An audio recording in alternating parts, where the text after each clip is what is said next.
I'm Jeanette Caines from Jewelry Arts Inc. In this video, I'm going to show you some tips and tricks for how to solder a bail on without melting all of your previous jump rings. Yes, you're welcome to be back there if you want to get in on it, you know what I mean? But just remember, anything you say will be put on the interwebs. So, we had a question about this in Dr. Goldsmith. So I actually thought, oh, let me go through a whole thing and let's talk about it. Hey guys, how you doing? Yeah, I'm going to do that. So we had a question in Dr. Goldsmith about how do you put bails on? What do you do, right? And how do you keep from doing it and not mess up what you've already done, blah, blah, blah. So, which, guess what? Bails. We want bails that move most of the time. I mean, you can do just a single jump ring where it hangs and rigid, and that's fine. But a lot of times you don't. You want a little, you know what I mean? You want a little jingle jingle, especially if you want to combine things. So, what we did in this piece, what Erin has done in her lovely piece, is she made her bezel, and you see she's got a cute little granules. So we made a small jump ring, and we soldered it down to the back sheet, and then we, punched out the hole in the middle and filed it. And then we threaded this larger jump ring through. Now, this can be simple like this, or it can be decorative, but basically that's the essence of a movable bail. You have a smaller jump ring, and then you've got one through it that moves. And a lot of people get nervous then, how do you heat this up without melting this, et cetera, et cetera. So that's what I thought we'd talk about. Now, what I did in the meantime was I cut a couple of adorable little pieces of solder right here. And this is 18 karat.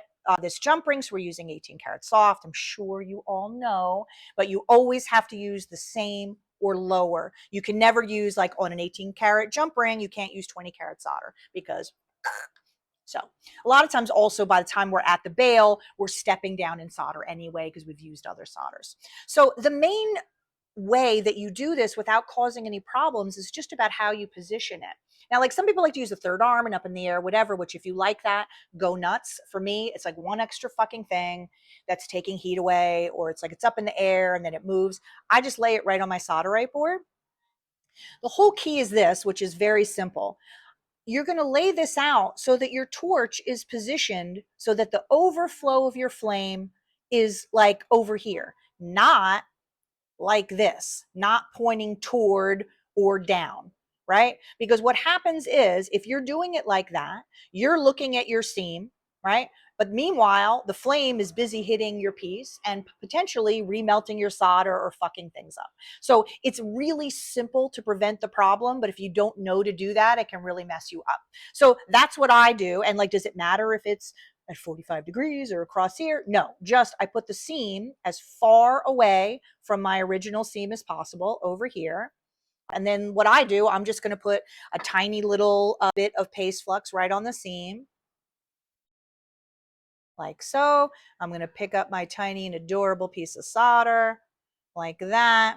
Now, a lot of times you do see me use solder balls, but for something like this, normally I am going to use a solder square because it spreads out more and it's easier to get it to make contact with both sides of the seam that way. But I mean, you know what I mean, whatever floats your boat, it's fine. But you'll notice also, if you use too big of a ball, it's going to keep running down. So I'm going to dry this a tiny bit and then probably kind of, move that little piece of solder to make sure it's touching both sides. And then I'm going to heat right across here, easy peasy. It's just about how you set your piece up. Because always remember, your flame is always doing things, whether you're looking at it or not. So set yourself up in a way that it isn't hitting previous things you've done, if possible. And then are you moving to 0, 0 torch?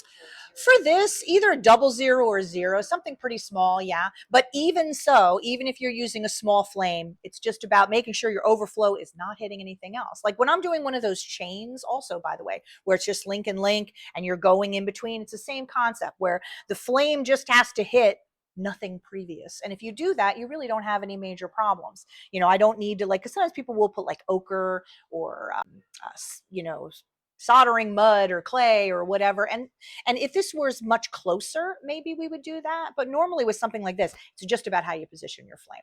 Okay. So I don't know if your tank is on. So yay. And let's see what tip we got on here. Let's go with a 0. So I'm going to dry it a little bit. And like I said, I'll probably kind of poke that. Just want to make sure this is on here nice and tight. Yes.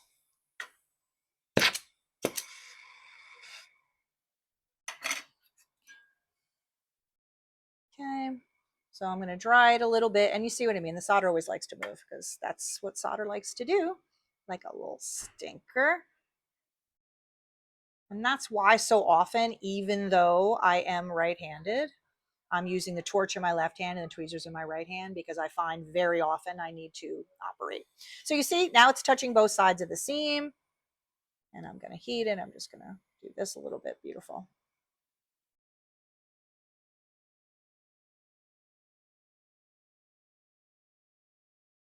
You see, you heat it, it flows, the seam's filled in, you know what I mean? And you have no problems. Another thing I will point out, using a small piece of solder, if you use a big, and, and I'm sure you all know how much I enjoy cleanup. So, but that's the whole key with stuff like this. There's lots of fancier versions you can do of this, but that basic procedure will pretty much get you through any bale with no problem. So just to show you, there's the extreme cleanup, and you see how that just gives you like a super nice seam. It's not going to be hard to clean up that at all, which is, of course, what we're always going for in life. All this needs is a pickle. Maybe we'll sand it with a little green paper. And usually also, though, you can leave it round, but a lot of times I stretch it a little bit oval, kind of hangs a little nicer on the body, but it's up to you, your choice.